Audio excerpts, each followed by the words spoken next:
Hello, I'm Dr. Franklin Solers. I'd like to welcome you to Transformation and Transcendence Roundtable podcast. We're going to discuss things spiritual, psychological, mystical. We're going to combine psychotherapy and psychological concepts since have all been trained as therapists, but all walk a spiritual path. We're going to combine all these elements and help with inspiration and guidance and coaching and support for each of you's spiritual growth. That's the intention.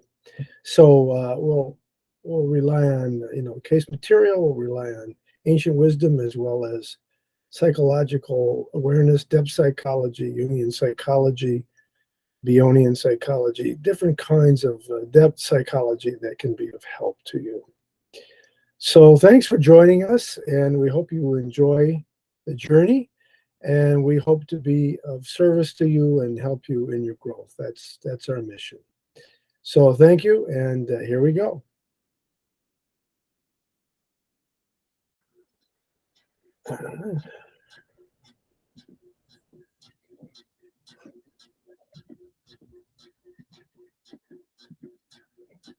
Someone's got some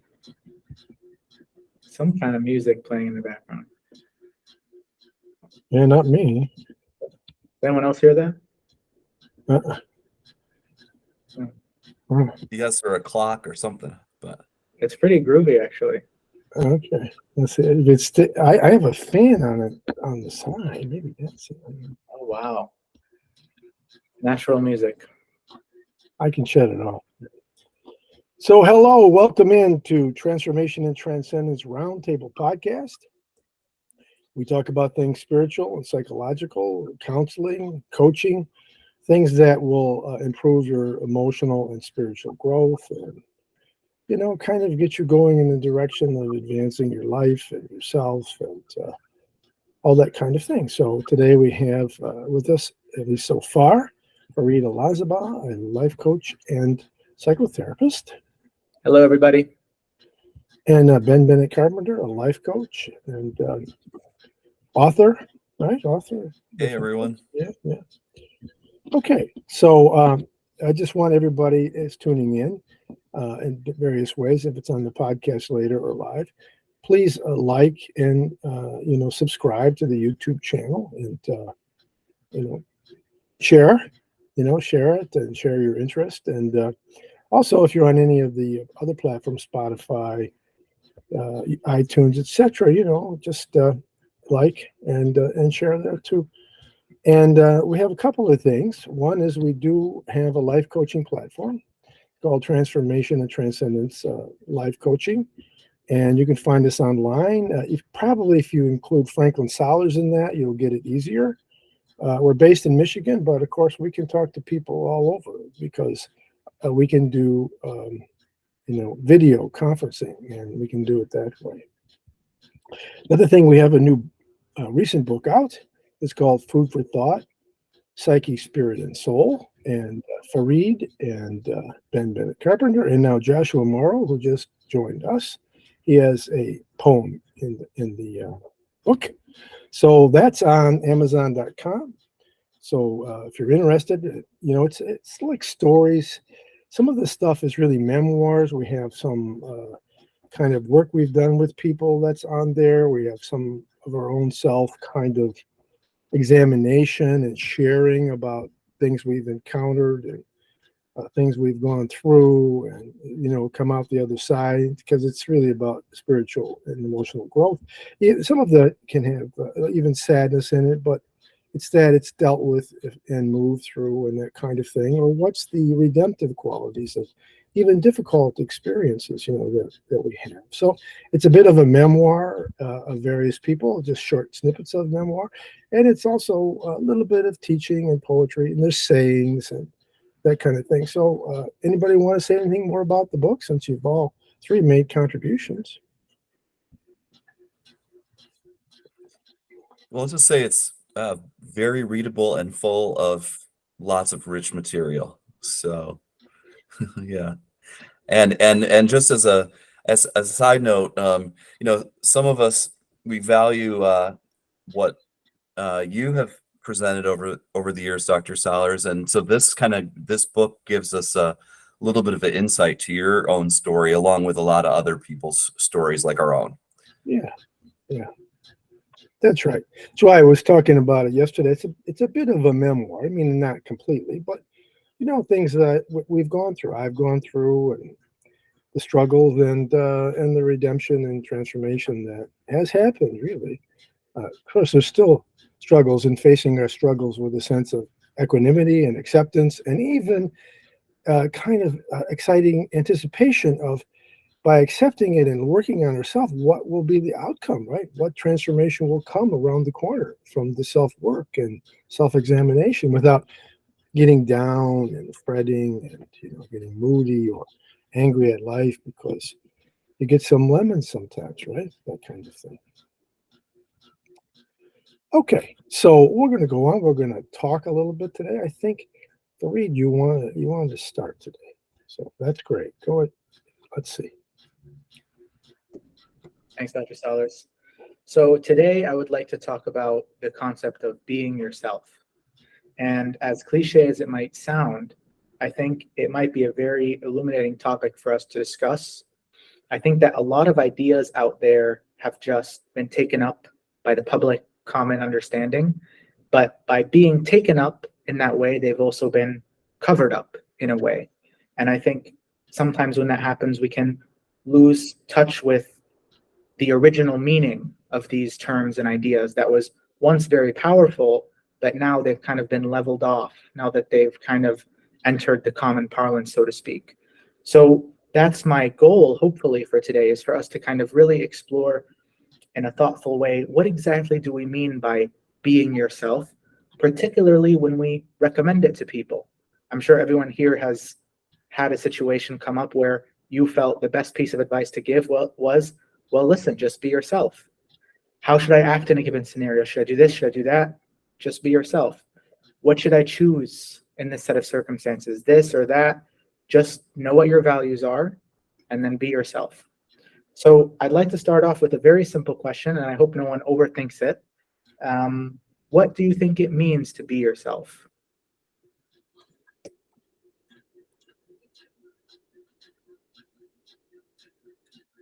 Pregnant pause. We're working it over for you.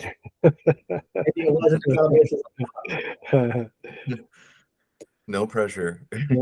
So, well, I can start. I mean, for me, it's really, I think, a good thing to tell somebody to be yourself, because what you're doing is you're emphasizing, your trust in their qualities and their strengths, and that even if they have troubles or they have anxieties, whatever, that you believe in them and their abilities and their strengths, and that they don't have to prove anything to anybody. They don't have to put on a show. They don't have to be just perfect or just right.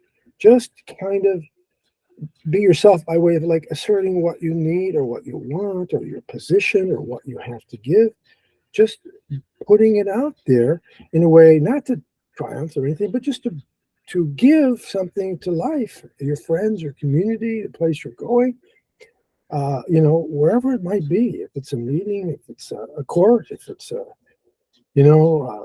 performance, if it's just talking to someone you care about or someone you're trying to help, that you just come from your position of care and what your values are, as you're saying, and give it out without trying again to prove. That's really important. I think we're trying to prove something, or that gets us in trouble, that kind of idea. Anyway, those are my initial thoughts. So. And Dr. Solers, the thing I'm taking away from that is this element of trust, self-trust being an important part of being yourself. So I wonder what else we can say about how trust relates to being yourself, and maybe in particular, what is it that you're trusting in those moments where you choose to be yourself?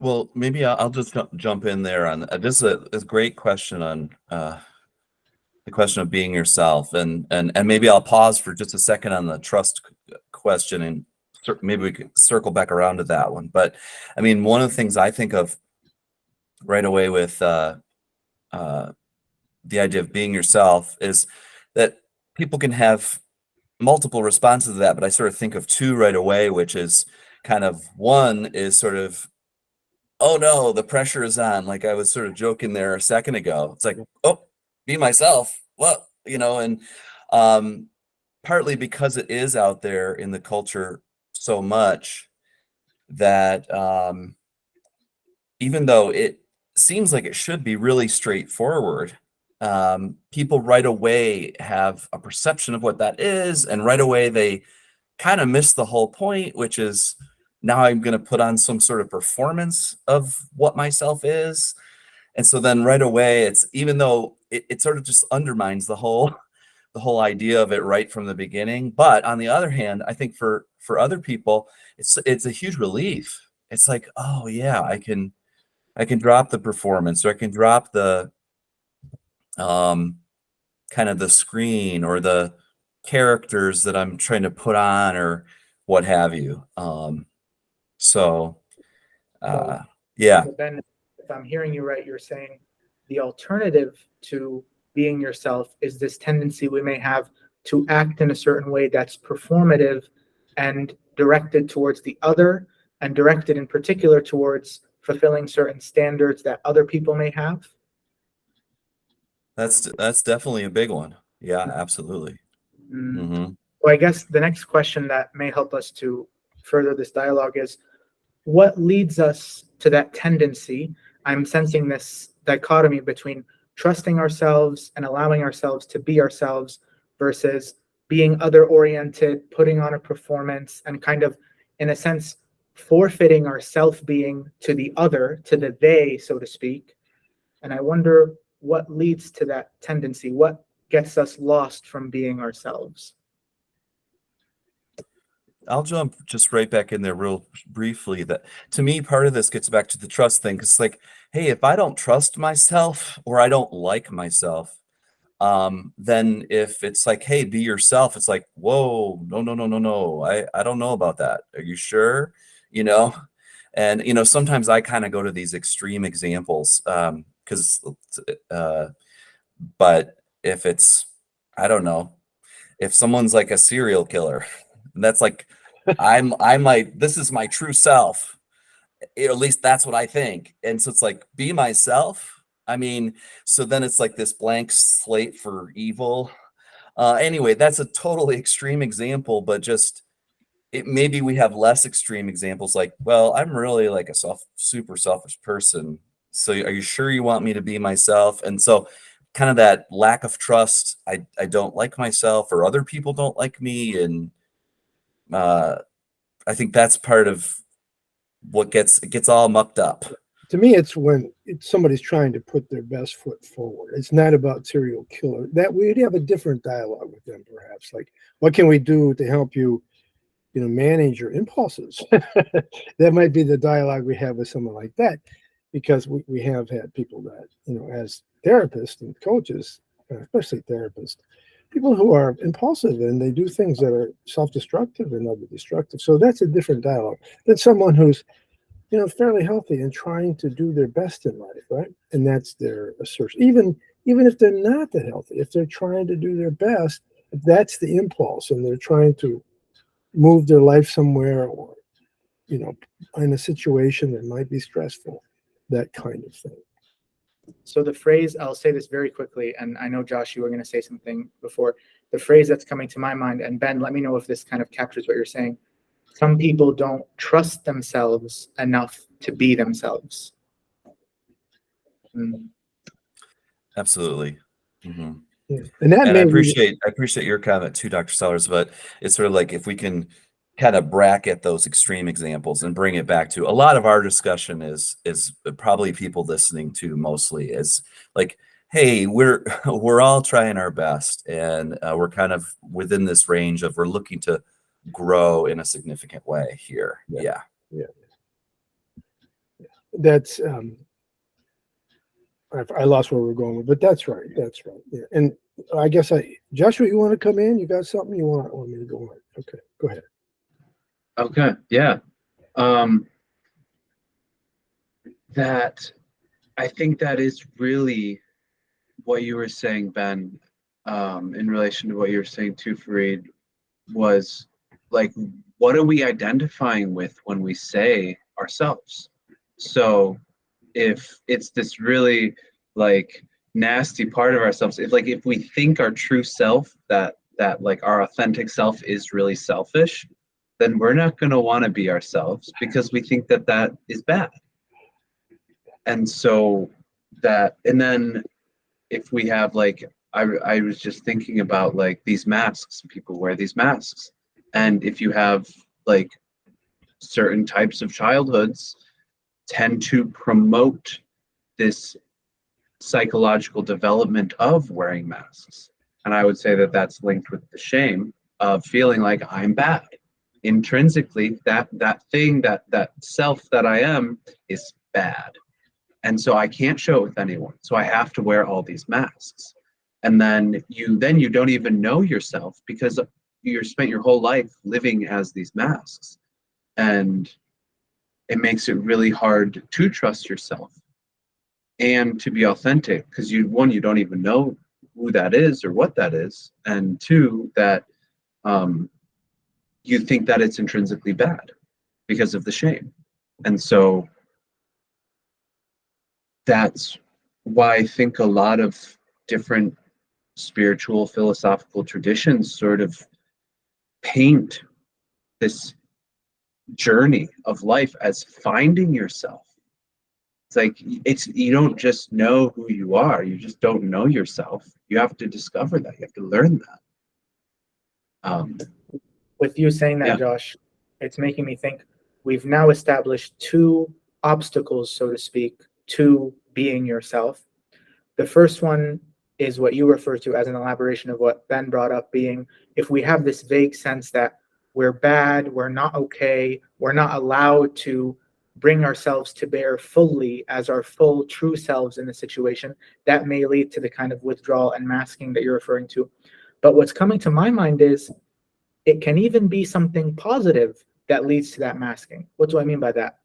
If we have a strong concept of what acceptance and commitment therapy calls conceptualized self, if I think of myself as, oh, well, I'm perfect, and every time I talk, I say the same thing, and I'm kind, and I'm loving, and all this stuff, when we enter a certain situation, I'm going to enter into it with certain, let's call them neurotic hangups about how I want to come across because I have this idea of who my conceptualized self is. So the paradox is sometimes being yourself gets in the way of being yourself because in the first instance, self is a conceptualized self. It's this rigid idea about who you ought to be, who you should be. And of course, we can talk about some of the reasons why that idea has come to you in the first place. But what seems to me to be that healthy alternative, and I'd like everyone's feedback on this, is the idea of no, just spontaneously giving yourself over to the moment. And being yourself is not a matter of going on a whiteboard and writing down, okay, I am this and this and this and this, and then being that, or Dr. Salers, as you said, proving that in a given situation. It has rather to do with just, as I said, spontaneously giving yourself up to the moment-to-moment experience and just trusting that you will say and do the right thing in that space. So I'm wondering if anyone else kind of agrees with this distinction I'm making between kind of the conceptualized self and clinging to it versus being the self as being just a kind of relinquishing of control and giving oneself over to the present moment. Yeah, let me see. That conceptualized self is what in psychoanalytic literature and much of spiritual literature is really called an idealized self, which is you're trying to be something you're not at the moment completely, because you want to be totally unselfish and you want to be totally loving, doesn't mean you are. In other words, your more real kind of self I'm not talking about your higher self exactly, but if you talk about like Jung does, this total psyche, total personality, we may have elements that we're selfish or we're, narcissistic at times, or we're forcing, or we're egoistic at times. It's really accepting that, but still trying to, in a moment, align with the best qualities in yourself, but not pretending that you're already those qualities, just doing the best you can. And sometimes, it's focusing on, I guess I'd go back to the idea that you want to give your best self, but it doesn't mean you're proving it or you're trying to meet this ideal standard in everything you do. That's really a trap. Creates anxiety and shoulds and perfectionism. So, I mean, I'm glad you brought it up. It's really a very different thing than being yourself. That's being in your mask, right? It's being in your mask of who you want to be. Not that you can't have a point of view of that this you'd like to grow in these directions, but don't pretend to yourself that you're all there, because then you just spiritual bypass. You bypass all these things. Better to identify them, not identify with them. That's not who I am, but those are elements of me that I identify, and who I really am is my higher self, my core self, this universal self. And that's who I want to. That's what I want to embrace in myself. And that's what I want to bring forward into life. In the meantime, I'll work on the other stuff. And if it comes across to other people, my selfishness or my narcissism at times, I'll apologize. I'll say, I'm sorry, that kind of thing. But I don't pretend I'm already past it most of the time. Because like we say, sometimes we slip and fall back but that would be the intention, to be real, right? Is to be, aligned with your best self, but realize that you're not totally there. And you do the best you can regardless. Yeah, best you can. Well, if I could echo that a little bit, Dr. Saunders, one of the prime sources I'm thinking on that, along with your work in Loved Outrage, especially, but also I'm thinking of the work of Karen Horney, which for people out there, sometimes it looks like or it gets pronounced horny. It's spelled Horney, Karen, but she's had really rich work on the idealized self that I found really useful. But I also wanted to come back around to that point you were making, Joshua, about the about it being a journey and being an effort to discover. Because I mean, maybe for some people, if it's be myself, well, cool, I'm all set to go. I'm ready to roll. All I needed was kind of like some external permission from somebody to roll with who I am, because I know goddamn exactly who I am, and let's do it, and then but for many people it's like, no, I'm lost. I mean, maybe I would like that, but I don't know. And so that idea of a journey or a process of discovery, especially with someone, either one person or a community or both, guiding us somehow in that journey, I think is really powerful. Yeah. And I'll add, Ben, that to me, that journey is not just the acquisition of knowledge as if we're kind of building a fact sheet about who we are, but it seems to me that there's something about it that's transformative, in the sense that we're taking maybe negative parts of ourselves and transmuting them into their loving, benign counterparts. Of course, you bring up Love Outraged. What I got from Love Outraged is this very clear guideline of how certain benign, loving states get transformed into negative states based on certain conditions of typically early childhood. And so I think if we're able to do that and go on this journey of inner discovery that Josh mentioned, then we can hopefully get over those negative traits that actually may have been causing us to withhold ourselves in certain situations and have this kind of vague concern of, well, I can't fully be myself. Because honestly, Ben, I think it's good that you brought up the serial killer example, because it really shows that, yes, maybe in some cases, the advice wouldn't necessarily be give yourself over to your immediate moment-to-moment impulses. Let's just say someone's aggressive. Let's just say someone's impulsive. Then you certainly wouldn't tell them to be yourself in those situations. You would actually advise them to exercise some restraint.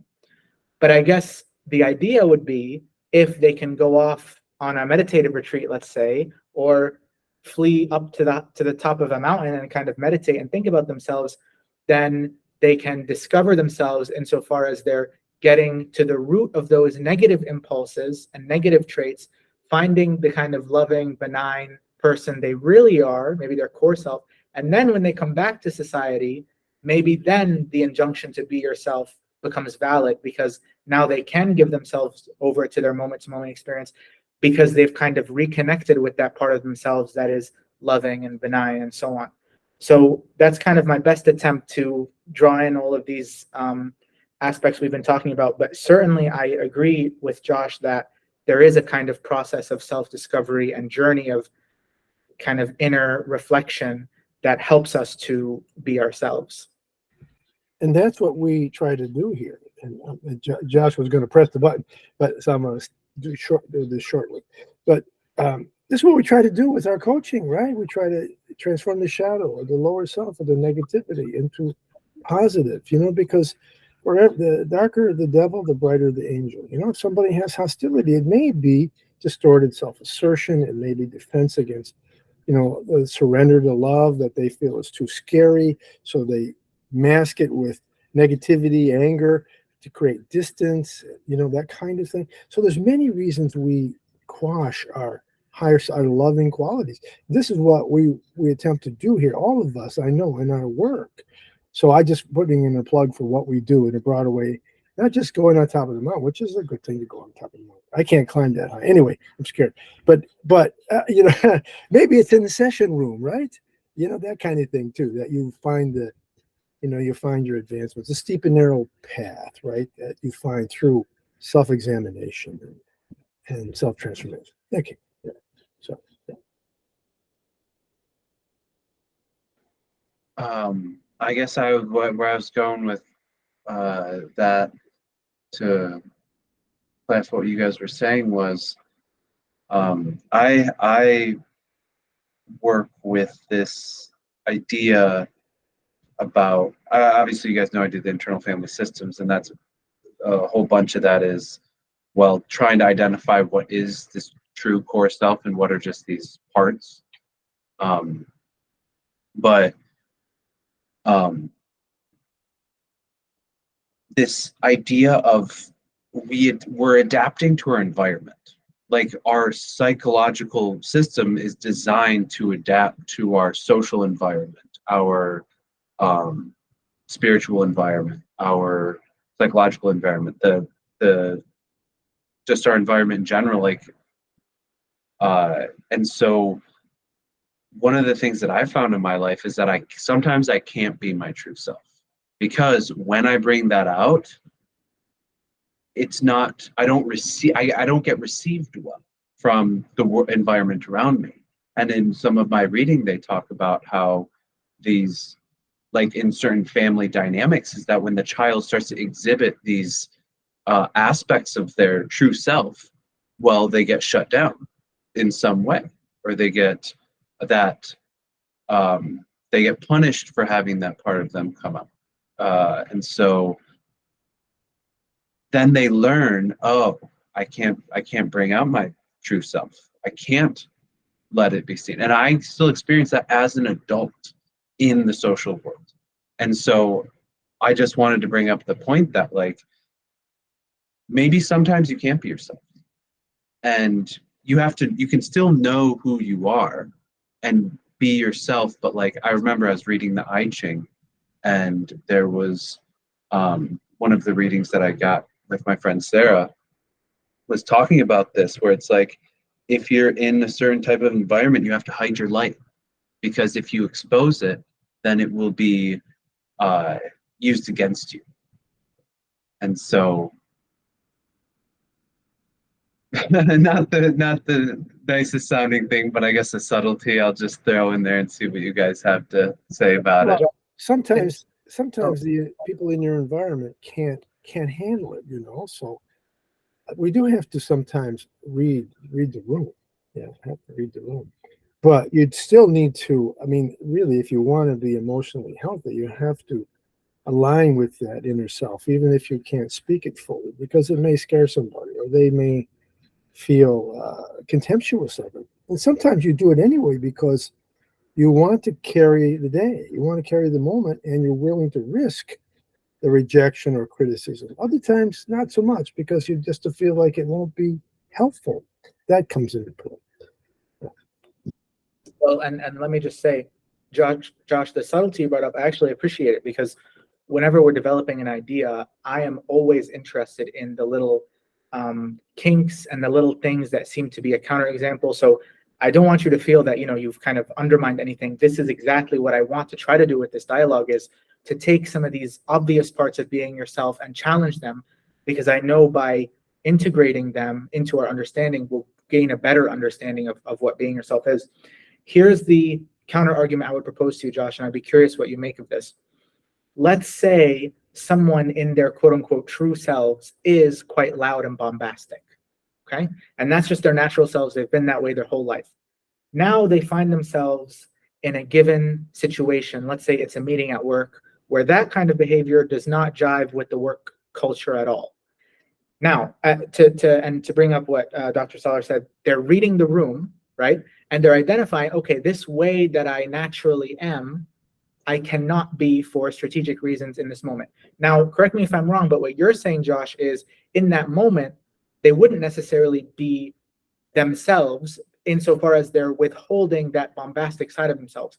But actually, what I want to challenge you with is, what if they are still being themselves because, and this is kind of subtle, they're being true to the part of themselves that values being well received by the group that they're in.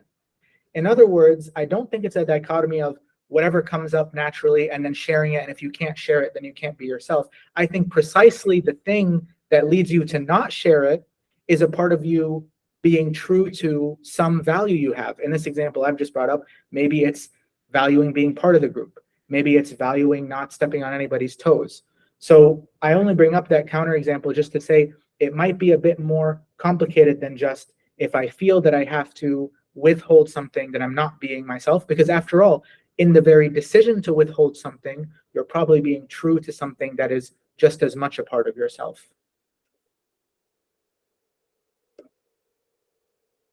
Certainly, I agree with that for sure. And then it sort of gets into then, okay, then how do we define what that true self really is?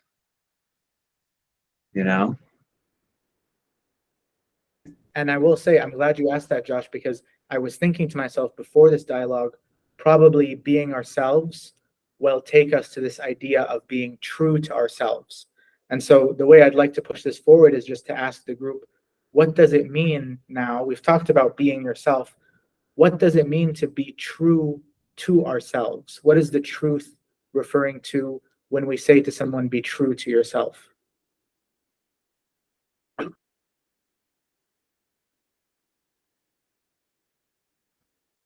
I see it as like you don't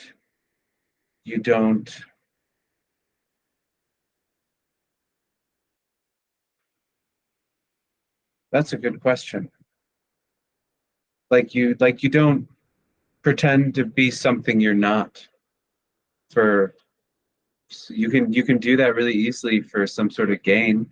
Like if you really like a girl, or you really like a guy, or you really like another person, you want them to like you, well, you can pretend to be something you're not, that you think that they'll like, and then, but that would be, you would be not true to yourself in that moment if you did that. So I guess it means not being, as Fritz Perls would say, a phony, not bringing certain qualities out that actually don't belong to you. And one of the things that's coming to my mind is it probably has to do with being accepting of all parts of yourself. I wonder if that's related somehow, because if you accept every part of yourself, I think that's related to being true to yourself. Whereas if there's a part of yourself that you're vaguely aware is there, but you kind of dismiss it or push it out of your awareness or otherwise avoid it, then I would suppose that someone isn't being very true to themselves. Being true to yourself, in my view, means accepting the whole constellation of your inner world, maybe not necessarily acting on it, but at least bringing it to bear and having an awareness of all your parts. I think it means not betraying yourself because you have dependency needs or material gain needs or whatever. You're trying to impress and become part of what you feel is a more advanced or exalted kind of group or something like that. That you don't do that. You don't pretend to be something you're not. You don't give away your opinion or your point of view or your values to fit in. That kind of thing. Now you don't have to always assert them. You don't have to always go against people's grain, but that's different than just capitulating. And somebody wants something because you're afraid you don't want them to dislike you. You don't want the group to not include you. That kind of thing. If we get into that, or as we get into that, because we all are victims of it, or we all do that occasionally. But the less we do that, right? The less we do that, we're not then, selling ourselves out. We're not giving over. We're trying to be ourselves. Yeah. And I think that's really important. It's hard sometimes because we want people to like us, right? We do. But sometimes we have to just not give away the store, give away ourselves, give away our values, give away our point of view, give away our opinion. That's really betraying ourselves at times. Yeah, and I also think in this context of, sometimes I think of the outer world, the social world, and it can also be within ourselves. I think of it as a serious game sometimes, and it's like sometimes I tell myself sometimes we have to play the game. But I think one of the things that I'm hearing in what many of us are saying is, but I've got to know the difference. I got to know when I'm playing the game or not. I at least got to be self-conscious enough that, because in certain contexts, I keep kind of going sometimes to these outside examples, but I'm thinking of like it in diplomacy. In so many contexts, we do not want our diplomats like giving their true feelings like in the particular moment, like be like the opposite. It's like, please do not do that. Yeah. So and I kind of bounce back a little bit too of a couple things in all this discussion, and I resonate a lot with what you were saying earlier, Joshua. As a child growing up, I connect to that a lot in my experience, and but I think of a couple things I bounce back and forth with the self too, is sort of like a natural sense of self and sort of being natural versus kind of the artificial or artifice. And many of us, depending on our personalities, like right away we think like natural good, artificial bad. But I usually want to like push back on that, especially if we change our terms. So like, what if it's not like artificial bad? What if it's artful? What if it's like creative? And it's like, wait, is that natural? And so there's this starts to be this kind of bouncing back and forth between, well, it's partly I'm being natural, but partly I'm being artful, and that's not necessarily deceptive, but I have to figure out which it is. Like I have to figure out, am I fooling myself and other people, or is this like something creative? And so the other thing this brings me to is thinking of the self as, is it static or is it dynamic? Is it like kind of like, I sometimes think of like a rock? Is it like a core that's just like a boulder, or is it like a fire? Like it's dynamic. And sort of, so like if it's like, if I'm supposed to be myself, I kind of also toggle with that be or become. And this gets into, I guess, a lot of different people's maybe philosophical views on it or what have you, of what's ourself. But where I'll leave off with it is, I do think there's a lot of value in kind of bouncing or toggling between some of those ideas, because they can be useful. So it's not only that I discover myself to some extent, there is an element of inventing or creating the self. but I guess the tricky part is I'm creating myself to some extent, but then I definitely don't want to fall off into the false idealized self, but Yes. mhm. Yeah. And Ben, I love that example of the diplomat you gave, because it leads us to this great formulation that ties the idea of being yourself and being true. Because correct me if I'm wrong, but what I understood from your diplomat example was the diplomat might be true to being a diplomat by not being himself. In other words, he values being a diplomat, he values being strategic in this given situation.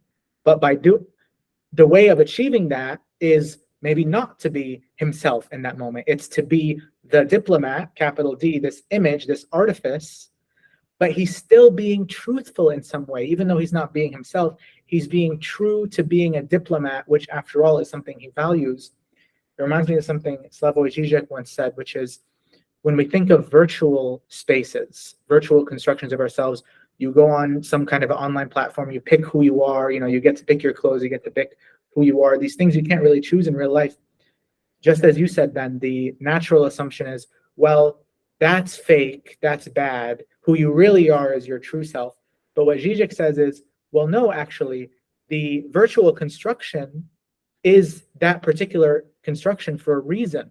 It's informed by your values. It's informed by things, to use your example, Josh, maybe certain ways of being that you can't be in the real world. And so you project them onto this virtual space. So in some sense, the paradox is the virtual space is more real than reality, because it gives you all of these options and abilities that you don't have. So you can bring your whole self into it. So I really value what you said, Ben, this idea of really probing the artifice. Is it something that's being done, let's say, because you're pain phobic and you just want to avoid something, in which case, yeah, it probably is empty and insubstantial. Or like in the case of the diplomat, is your artificial construction, maybe even your mask, is it true to something? If it's true to something, then even if it's not yourself, it may still be the right conduct in that situation. It's a part of yourself. And this is how like yourself is being realized in that situation. I think of it like an actor, an actress, or like even a spy. It's like, well, they're being true to their role, and they have, like you're saying, there's some value in it. It's like they feel like this is the right path for them and this is what they're supposed to be doing. And so by being that mask or that role, they are actually being true to themselves. And the virtual thing got me thinking about Dungeons and Dragons, because that's a really popular thing right now. And you get to make up a character and like go into this fantasy world and roll dice and play with friends and stuff. And it's always so interesting to me what type of character that people pick. That well, the short little guy picks the giant barbarian, or like this like woman, she picks the chaos mage, and it reflects something internally that like either like some desire, that something that you would want to be if you could be, or something that you like, a mirror of who you feel you are. So some subordinated part of yourself you're trying to understand and express and deal with and process, right? That kind of thing. Which I don't think that's unauthentic in a way, because really you're trying to bring something out, that you can process. Yeah. So, and diplomacy is interesting because, a diplomat, I think they try to embrace the values of what they're, say, a political ambassador or something, trying to embrace the values of their country and protect their country and advance their country. But they're also trying to reach the other person and not alienate them and create a bond, right? So there's a number of tasks, and part of it may be you try to agree with the person as much as you can, without selling yourself out too much, at least, right? That you balance all these in this complex equation, which may take place in a split second. And some of these diplomats, they're very good at doing that. Some not so much, but that can be a real, as you use the term, can be a real art how one does that and maintains a kind of an embrace of their own values while they're trying to reach out to the next person. And Dr. Saunders, if you substitute diplomat for therapist, you get a very interesting dialogue. Yes, indeed. Yes, I think indeed. that's a whole other episode. But speaking of Yes, that, that's a new episode. You're right. That's a whole. We could talk about that all the time. yes, and we should. It's a really interesting topic. Could I say some words by way of a conclusion? Yes. Okay.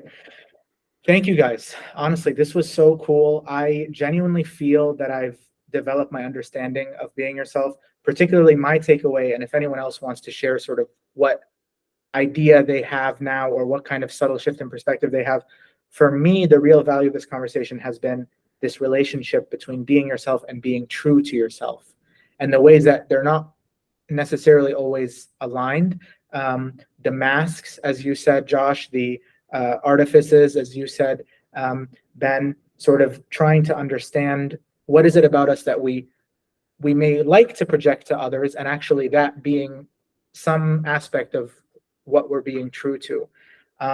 So I've really enjoyed this conversation, and I thank you all for participating and bringing your true selves in with us today. And I guess if anyone else has anything they want to say in terms of a review or something they learned, then I guess this is the time to do it. I wear multiple hats, and I have to remember which hat I'm wearing, and then also that sometimes my hat is off. But I thank you for the rich discussion.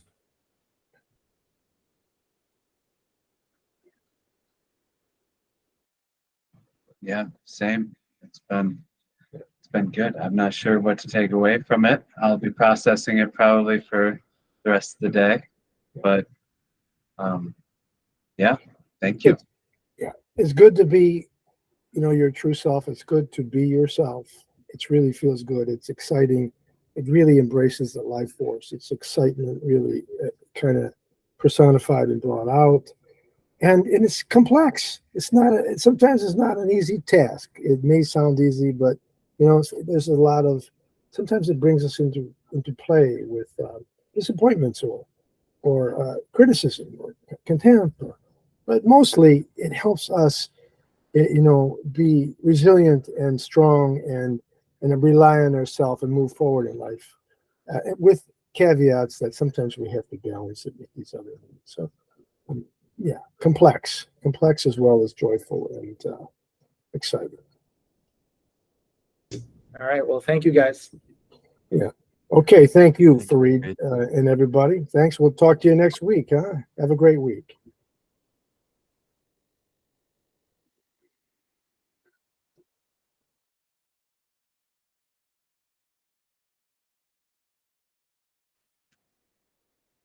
So thank you very much for being part of our Transformation and Transcendence Roundtable podcast. We'll be having this podcast every Thursday at 12 noon, but then it will be uploaded where you could be able to find it on any podcast platform that you have, Apple, Spotify, etc. And it should be will be on YouTube as well. So thanks for joining us, and we hope it's been helpful in your spiritual and emotional growth, and that you've gleaned a little bit of blessing and insight and inspiration for your growth as you go forward. May it blossom throughout your day. Okay, thanks again. See you next time.